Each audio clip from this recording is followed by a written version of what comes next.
Hi, this is Alex from devstories.eu. Folium, Episode 2 of 8.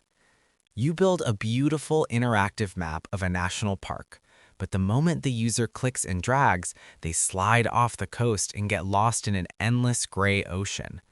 You need the right background imagery, and you need to lock the camera exactly where your data is.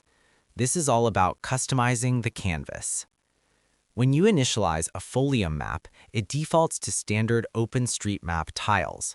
Those are the square image tiles stitched together by the browser to form the map background. Standard street maps are not always the right choice. You change this using the tiles parameter when creating your map. If you want a faded, minimalist background so your data stands out, you can pass a simple string name like CartoDB Positron. But for a national park, you likely want terrain or satellite imagery.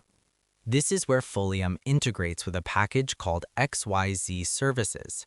You do not have to hunt down third-party map server links. Folium bundles hundreds of pre-configured providers. You simply access the provider's dictionary from the Folium map module and pick the one you need. You might choose an Esri topographical map or a specific satellite feed. You pass that provider object directly to the tiles parameter, and Folium handles the server requests behind the scenes. Sometimes your organization has a private map server, or you need a highly specialized overlay that is not in the built-in list. In that case, you can pass a custom URL string to the tiles parameter.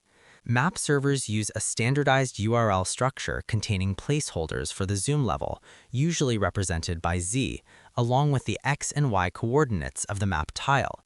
You provide that URL template directly. There is one strict requirement here. When using a custom URL, Folium forces you to include a second parameter called attrib, which stands for attribution.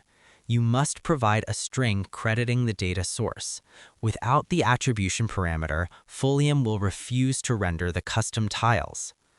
Now your map has the perfect topographical background, but you still have the panning problem. Users can scroll far away from the national park. You prevent this by setting viewport limits. When you create the map object, you define a bounding box using 4 specific parameters: minimum latitude, maximum latitude, minimum longitude, and maximum longitude. You pass the coordinate boundaries of your park to these parameters. Here is the key insight. Just defining those 4 coordinates does not stop the user from panning. To actively lock the viewport, you must also set the max bounds parameter to true. When you enable this, Folium instructs the underlying mapping engine to snap the camera back into place if the user tries to drag the view outside your specified rectangle. They're free to zoom in and out to explore the trails, but the map physically blocks them from wandering off into the ocean. Setting hard boundaries keeps your audience focused on the relevant geography, and matching those boundaries with the correct terrain tiles gives your data the exact context it deserves. That's all for this one. Thanks for listening and keep building.